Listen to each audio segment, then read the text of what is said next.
The most dangerous love is not the one that breaks your heart. It's the one that quietly takes over your life. Last week, a woman walked into my office. She was 67 years old, intelligent, elegant. Her life was orderly, stable, earned over decades of discipline.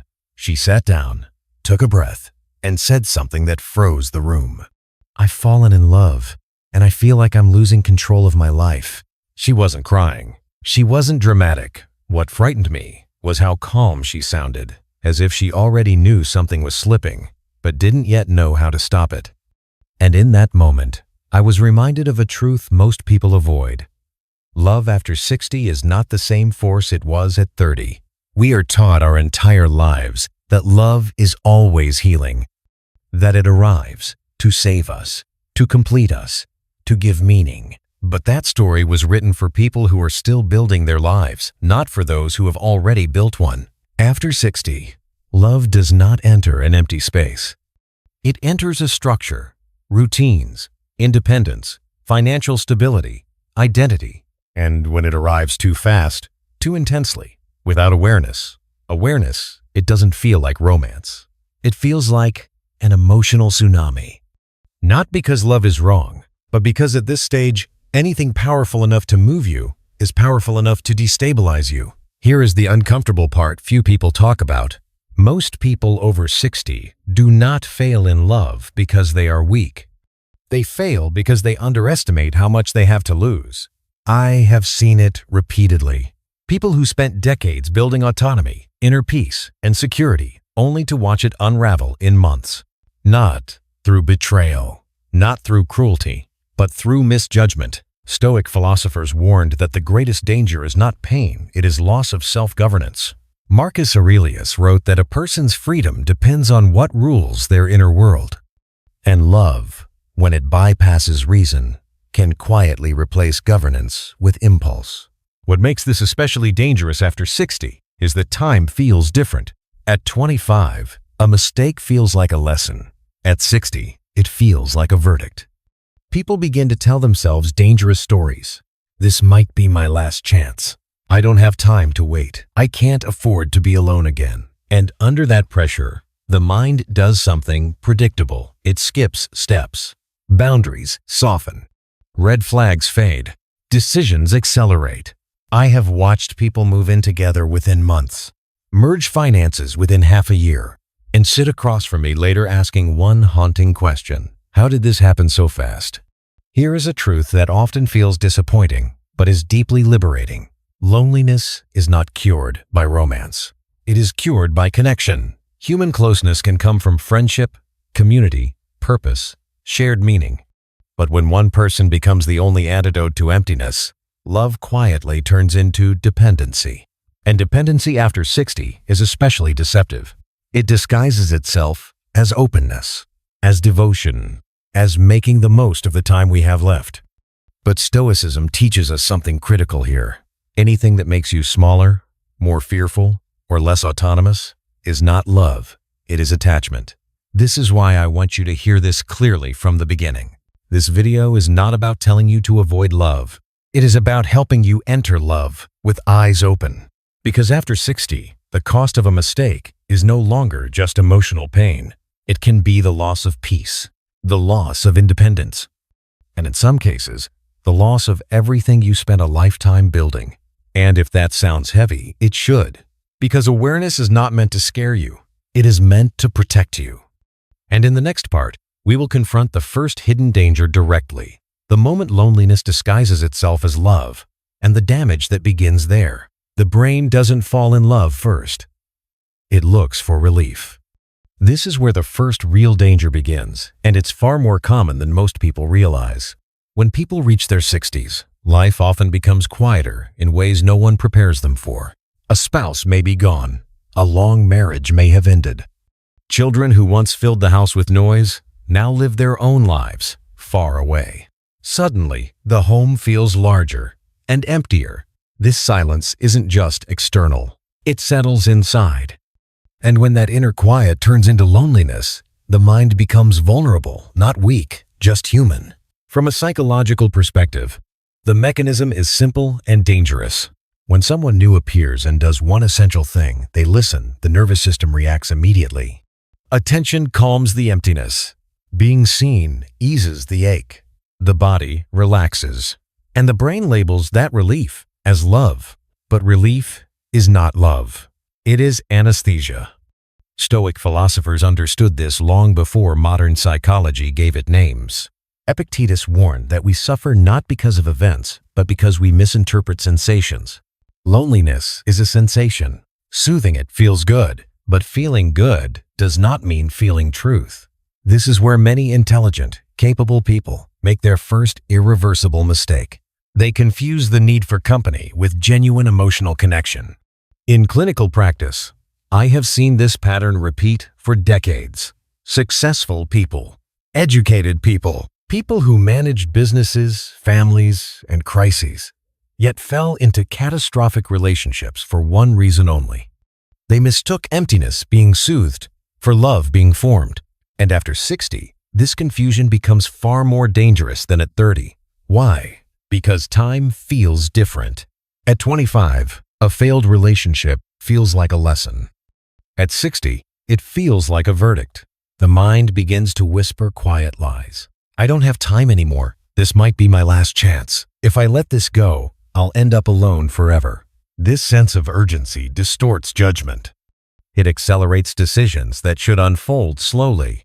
It silences caution. It turns patience into fear. I have watched people move in together in less than 3 months, merge finances within half a year, commit their entire future before truly knowing who they are committing to. And when the collapse comes, because collapse always follows haste, they are left asking one painful question. How did I lose myself so quickly? Here is the uncomfortable truth few want to hear.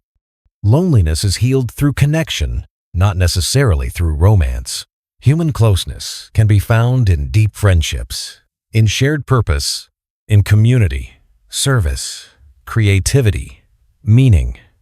Love is one form of connection, not the only one, and not always the safest. The Stoics were clear on this point. They taught that when we place our inner stability in something external, we hand over control of our peace. When one person becomes the sole remedy for emptiness, dependency quietly replaces intimacy. And emotional dependency after 60 is particularly toxic because it wears a beautiful disguise. It looks like openness. It feels like devotion. It sounds like, I've finally found my person. But what's really happening underneath is far more fragile. When you make another human being your only source of warmth, you are no longer choosing freely, you are clinging. And clinging never produces love. It produces fear. This is why the first rule after 60 is not avoid love. It is do not rush to fill silence with another person, because silence can be a signal, not a problem to be solved. Before you call something love, ask yourself one honest question.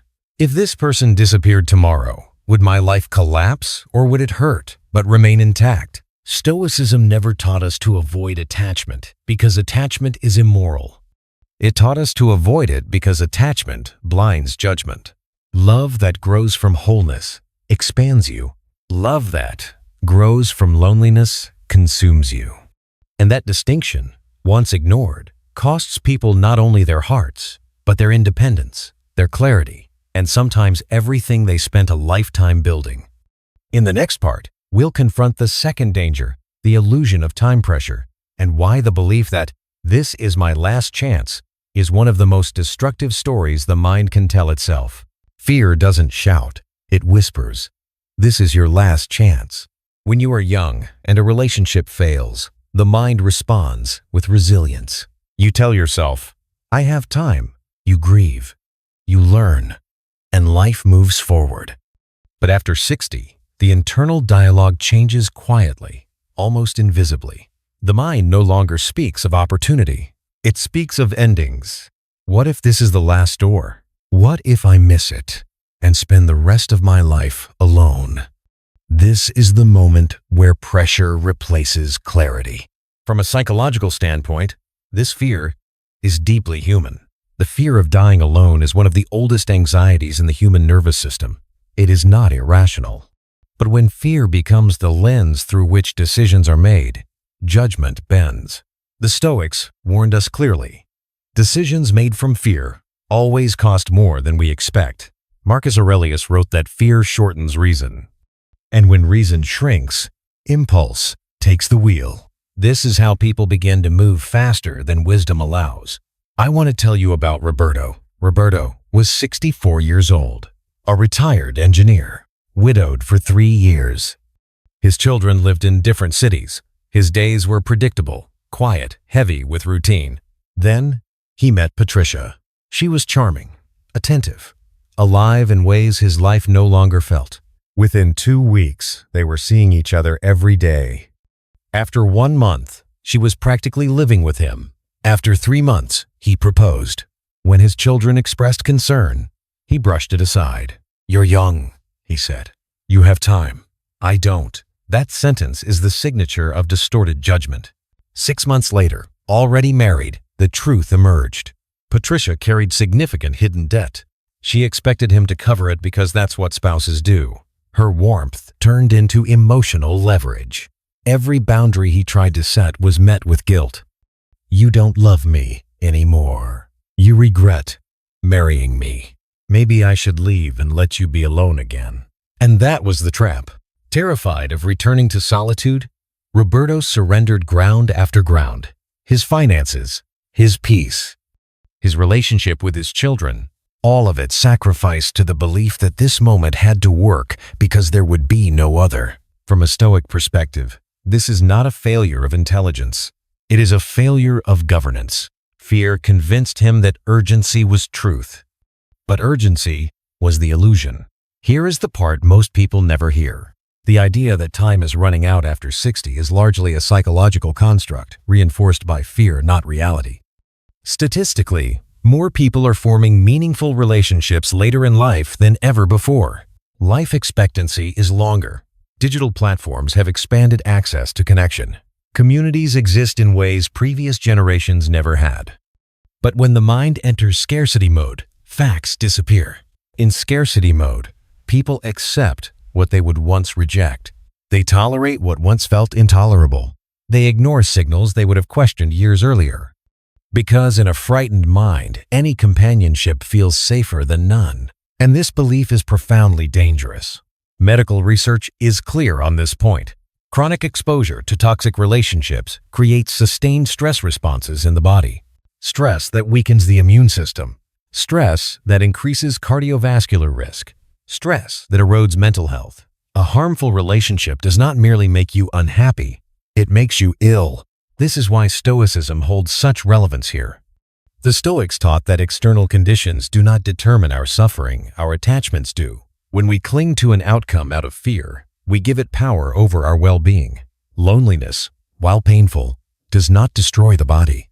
A destructive relationship can. And this leads to one of the hardest truths to accept. Being alone is not the worst outcome after 60. Being poorly accompanied is. Silence can be endured. Loss of dignity cannot. When you choose someone out of fear of time, you are not choosing them. You are fleeing yourself. And flight always leads to collapse. The alternative is not withdrawal. It is patience. The Stoics never taught resignation. They taught proportion. To move at the speed of truth, not at the speed of fear. To allow time to reveal character. To let consistency speak louder than urgency. So if you find yourself thinking, "This has to work," pause. That thought is not love speaking. It is fear negotiating. And fear is a poor advisor. In the next part, we will confront a third danger, one that feels uncomfortable to discuss, but has ruined more lives after 60 than almost any other. The collision between love, money, and vulnerability. At this age, love doesn't just touch your heart, it touches everything you own. After 60, love no longer enters an empty room. It walks into a life already built, a paid-off home, retirement savings, investments, assets meant to protect the future or to be passed on to children and grandchildren. This is not greed. This is responsibility. And yet, this is precisely why late-life love carries a danger few people want to talk about. Because where there is value, there are those who seek access. Most people you meet will be honest, but some are not. And emotional predators do not look like villains. They look attentive. They look patient. They look like relief. From a psychological perspective, older adults become more attractive targets for 3 reasons. First, there are resources to gain. Second, loneliness lowers emotional defenses. Third, many grew up in a time where trust was assumed, not questioned.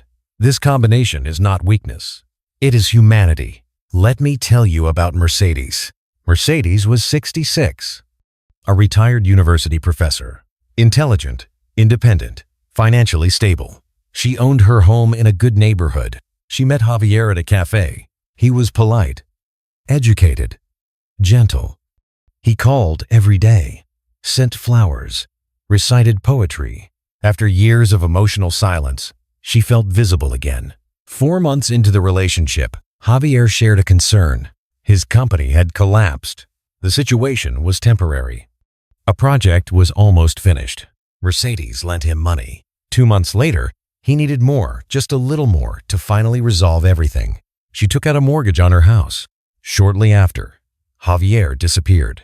Mercedes lost her home. But when she sat across from me, the pain she spoke about was not financial. It was psychological. How could I be so stupid, she asked. I'm educated. I should have known better. She was not stupid. She was human. Love, mixed with loneliness, alters perception. It softens boundaries. It explains away contradictions. And predators know this. They do not ask for everything at once. They create accelerated intimacy. They start with small favors. They use emotional language to bypass logic. If you loved me, you'd trust me. We're a team. Why are you listening to your children instead of your heart? This is not romance. This is leverage. The Stoics warned clearly against this form of confusion. Epictetus taught that anyone who pressures your judgment is not concerned with your good. True care never rushes consent. Manipulation after 60 often hides behind affection. It may not begin with money. It may begin with isolation, encouraging distance from family, discrediting concerned voices, positioning themselves as the only one who understands you. And once isolation sets in, resistance weakens. This is why one rule must be absolute. Never merge finances before you truly know someone. And truly does not mean months. It means time under pressure, at least 1 year of consistent behavior. Talk to your children or trusted advisors before major financial decisions. Keep accounts separate. Protect assets legally. If marriage is considered, a prenuptial agreement is not unromantic, it is wise. The Stoics believe that love should strengthen autonomy, not replace it. Any relationship that requires you to surrender financial safety to prove devotion is not love. It is extraction. Real love respects independence. It does not test loyalty by risking security.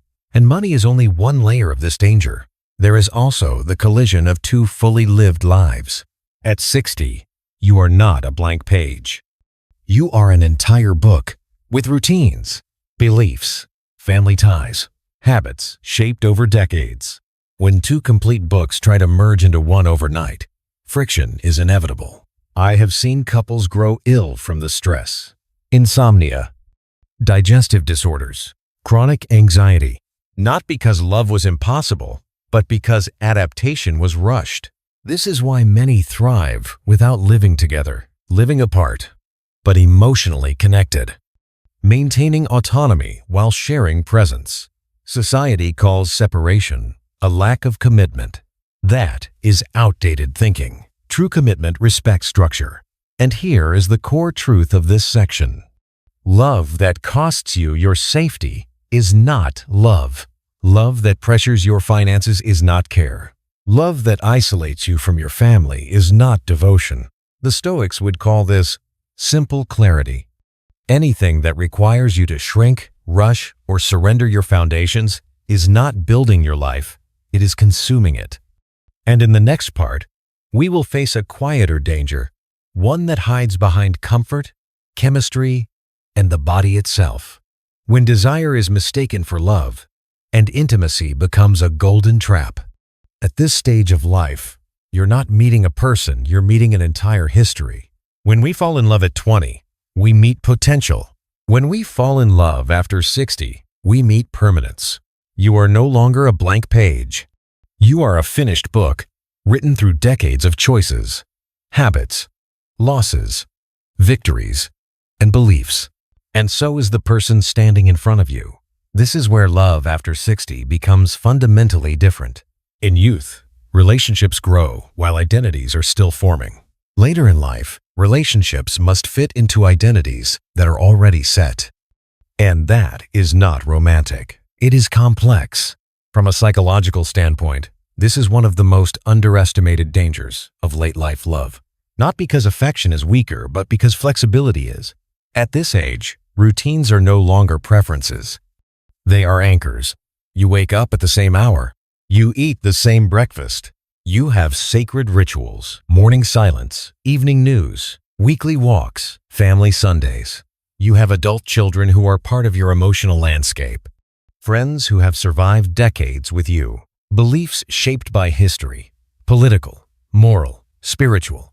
Now imagine someone else entering this carefully structured world with their own rhythms, loyalties, convictions, and wounds. This is not two people meeting. This is two ecosystems colliding. Let me tell you about Eduardo and Sylvia. Eduardo was 68, widowed. Sylvia was 65, divorced. They met in a book club and felt an immediate connection. At first, everything felt refreshing. New conversations, shared laughter, a sense of being alive again. But after 3 months of living together, the friction began. Eduardo ate dinner early, watched the news at 6:30, and went to bed by 9. Sylvia ate late, stayed up past midnight, and enjoyed long series marathons. Eduardo valued order. Sylvia valued ease.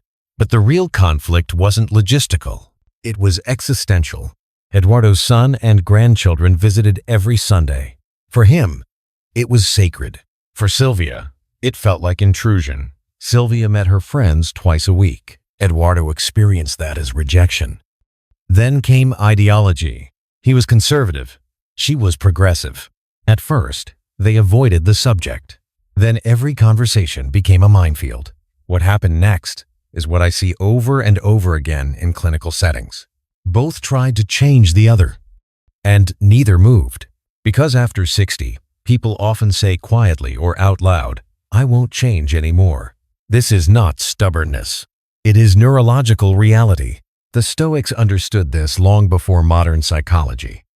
They knew that habits harden with time, and character stabilizes. Change is still possible, but it requires conscious, sustained effort. Effort many are unwilling or unable to invest at this stage of life. So resentment begins. Small irritations accumulate. Comparisons with solitary life arise. And what began as love slowly turns into daily tension. I have seen the physical consequences: chronic anxiety, insomnia, digestive disorders, exhaustion. Not because love failed, but because adaptation was forced. And here comes a truth society rarely allows us to say. You do not have to live together to love deeply. In fact, for many people over 60, living together is the problem. There is a growing model known as living apart together. Two people committed emotionally, but living separately. Each keeps their space, their routines, their autonomy. They meet with intention. They part without resentment. This is not distance. This is design. The Stoics believed harmony does not require fusion. It requires alignment. Commitment is not measured by shared walls, but by mutual respect, by the ability to support without erasing, to connect without consuming.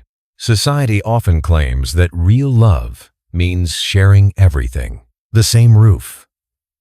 That belief is outdated. True intimacy is not proximity. It is presence. And sometimes, the most loving act is not moving closer, but allowing space. Here is the core message of this section. If being together costs you peace, it is too expensive. If love requires you to abandon your rhythms, it will eventually demand more. If a relationship forces constant compromise of identity, it will erode respect. The Stoics taught that a good life is one lived in accordance with one's nature. Any relationship that demands you betray that nature will not bring tranquility. Love after 60 can be profound, calm, and deeply fulfilling, but only when it fits, not when it invades. And in the next part, we will confront one of the most sensitive dangers of all, when physical intimacy becomes an emotional anchor and desire disguises itself as destiny. The most dangerous illusion in later life is not loneliness, it's mistaking intensity for truth. Let's speak honestly about something society prefers to whisper. People over 60 do not stop being sexual beings. The body ages, but the need for closeness does not disappear. Touch still matters. Desire still exists. The longing to feel wanted remains deeply human. And this is precisely where one of the most subtle dangers emerges. After years, sometimes decades, without physical intimacy, the return of touch can feel overwhelming. Not gentle, not gradual, but seismic. From a psychological perspective, this reaction is predictable. The brain releases a powerful cocktail: oxytocin, dopamine, endorphins, chemicals designed to bond, attach, and protect connection. In younger years, these waves are frequent and familiar. Later in life, they feel extraordinary. And here is the critical mistake I see repeatedly. People confuse this chemical surge with enduring love. They say, "I've never felt anything like this before. It must be real." But intensity is not evidence. It is sensation. Stoic philosophy warned us about this long ago. Epictetus taught that what overwhelms the senses often bypasses reason. When emotion leads and judgment follows, suffering soon arrives. Let me give you a real pattern, drawn from countless clinical encounters. A man or woman has lived alone for years. Life becomes quiet, predictable, safe, but empty. Then someone arrives. They touch your hand. They look at you with desire. They make you feel visible again. Suddenly, the nervous system wakes up and the mind rushes to create meaning. This must be love. But very often, it is relief. Relief from isolation. Relief from invisibility. Relief from emotional drought. Sexual connection is powerful precisely because it bypasses analysis. It goes straight to the nervous system. And that makes it dangerous when decisions follow too quickly. Moving in together. Sharing finances. Promising permanence. Built not on compatibility, but chemistry. There is another layer we must confront. The pressure to perform. After 60, bodies change. Naturally, inevitably. Yet many people feel a silent obligation to prove something. To prove they are still desirable. Still capable. Still chosen. This pressure leads to quiet compromises, accepting disrespect because at least someone wants me, staying in harmful relationships because they make me feel young again. I have seen men tolerate emotional manipulation simply to preserve intimacy. I have seen women endure disregard because touch had become rare. Physical closeness becomes a golden trap, pleasant, comforting, addictive, but empty. Stoicism offers a corrective lens here. The Stoics distinguish between pleasure and fulfillment. Pleasure is fleeting. Fulfillment is aligned with values. Sexual connection without respect is pleasure without foundation. It cannot sustain peace. Here is the liberating truth most people never hear. You do not have to choose between love and desire. You are allowed to want both, and you deserve both together. A relationship that nourishes must include respect, emotional safety, clear communication, compatibility, and yes, physical joy. Settling for less is not humility. It is fear disguised as gratitude. When people accept intimacy without alignment, they pay later with confusion, dependency, and regret. True connection does not demand you abandon discernment. It deepens it. Ask yourself these questions honestly. Does this closeness bring clarity or blur my boundaries? Do I feel calmer after being with this person or more anxious? Am I respected when I slow down or pressured to speed up? Stoicism teaches that tranquility is the measure of a good choice, not excitement, not intensity. If desire pulls you forward but peace pulls you back, listen to peace. Sexuality is not the enemy. It is human, necessary, beautiful, but it is not enough. Without shared values, it becomes a hook. Without patience, it becomes a chain. Love after 60 should expand your life, not shrink it. It should restore dignity, not trade it for sensation. Here is the transformation this section invites. You are not late. You are not running out of time. And you do not need to prove anything. You deserve a relationship where desire walks alongside respect, where closeness does not cost clarity, where intimacy strengthens, not confuses. And in the next part, we will face the final and most painful danger of all, how a poorly chosen relationship can fracture families and erase a lifetime of emotional legacy. After 60, love is no longer just about you. It rewrites the ending of your entire life story. This is the danger almost no one warned you about. When you fall in love later in life, you are not stepping into a private chapter. You are touching an entire network of lives. Your children, your grandchildren, your siblings, friends who have walked beside you for decades. After 60, love does not arrive alone. It enters a room already filled with history. And when that entrance is rushed, unexamined, or driven by fear, the consequences can be irreversible. Let me tell you about Carlos, 69 years old, widower, father of 3, grandfather of 5. For years, he was the anchor of his family. Birthdays, holidays, traditions, stability. Then Lucia appeared. She was attentive, passionate, convincing. When Carlos's children gently asked him to slow down, Lucia reframed their concern as betrayal. They don't want you happy. They're afraid of losing your money. This is a classic manipulation pattern. Isolation disguised as devotion, blinded by infatuation.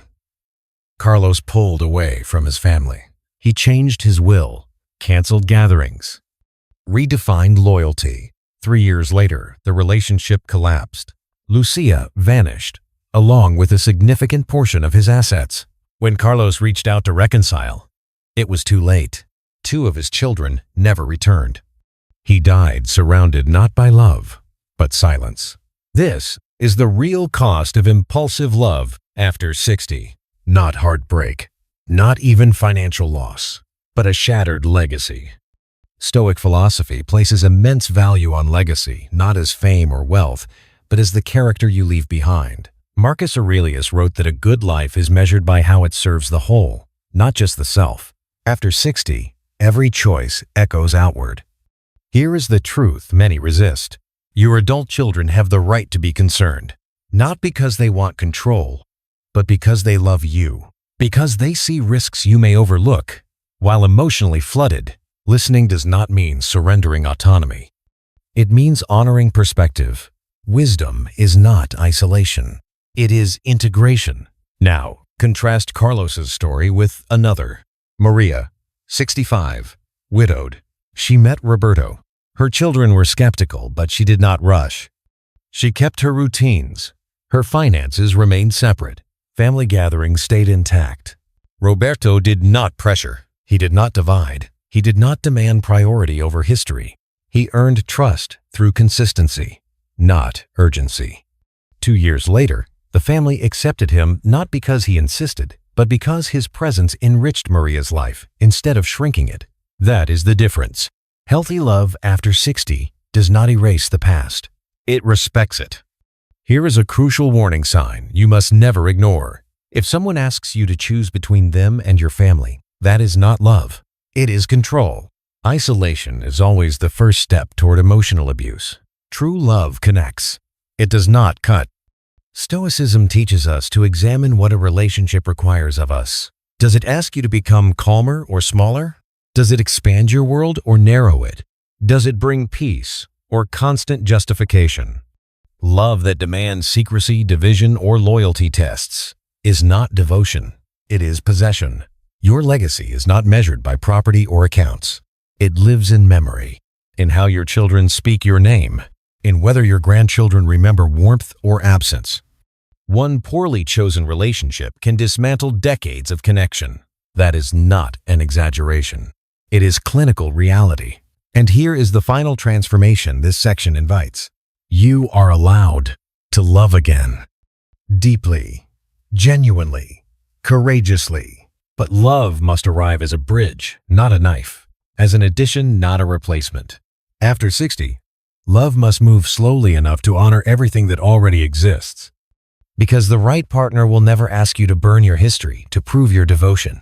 They will step into your life, not erase it. And if someone cannot do that, they are not offering love. They are asking for control. The final Stoic truth is this: a good ending is not dramatic. It is peaceful. And the love that deserves you at this stage of life is the one that leaves your world intact and your legacy whole. Here is the truth no one tells you. After 60, love should calm your life, not shake it. Let's be clear about one thing. Love after 60 is not only possible, it can be beautiful, it can be deep, and in many cases, it can be more honest than anything you experienced before. But only if it arrives with awareness. At this stage of life, love is no longer about chasing intensity. It is about choosing alignment.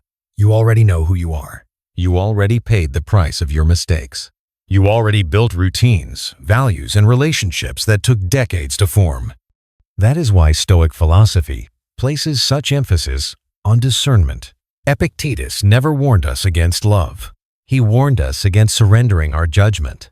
And this is where many people go wrong after 60. They mistake urgency for passion.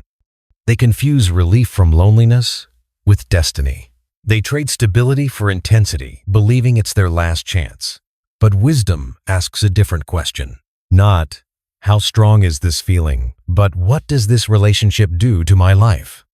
Does it bring peace or pressure? Does it expand your world or shrink it? Does it respect what you've built or quietly dismantle it? Here is the final warning you must remember. Temporary loneliness is not a failure. In fact, it is often a form of self-respect. Stoicism teaches us that being alone with dignity is infinitely better than being connected through fear. A toxic relationship does not just break the heart, it erodes the nervous system. It damages health. It poisons memory. And worst of all, it leaves scars long after the relationship ends. The right love does the opposite. It does not demand sacrifice of your freedom. It does not ask you to gamble your assets. It never forces you to choose between affection and family. Real love after 60 is not dramatic. It is quiet. It feels like relief, not anxiety. It brings clarity, not confusion. It fits into your life instead of overturning it. Marcus Aurelius wrote that the good life is one lived in harmony with nature, not against it. And at this stage of life, your nature is already formed. Love must adapt to you, not erase you. That is why moving slowly is not fear. It is intelligence. Taking time is not resistance. It is respect for yourself and for the other person. If someone truly loves you, they will not rush your decisions. They will not pressure your finances. They will not isolate you from the people who love you. They will wait because they are not afraid of time. Here is the final transformation this journey offers. You are no longer here to be chosen. You are here to choose well. Not every connection deserves access to your life. Not every attraction deserves commitment. At this stage, love must earn its place through consistency, character, and calm presence. And when it does, it becomes something extraordinary. Not a storm that destroys everything in its path, but a light that blends gently into the life you already have. Love after 60 is not about starting over. It is about continuing wisely, with boundaries, with dignity, with peace. And when you choose from fullness instead of fear, something profound happens. You stop searching for someone to save you from loneliness, and you begin inviting someone to walk beside you. That is the difference between need and love. So yes, open your heart again. Allow closeness. Allow warmth. But never forget this final Stoic truth. The love you deserve now is the one that gives you more life, not the one that takes pieces of it away. And when love arrives like that, it does not feel like chaos. It feels like coming home.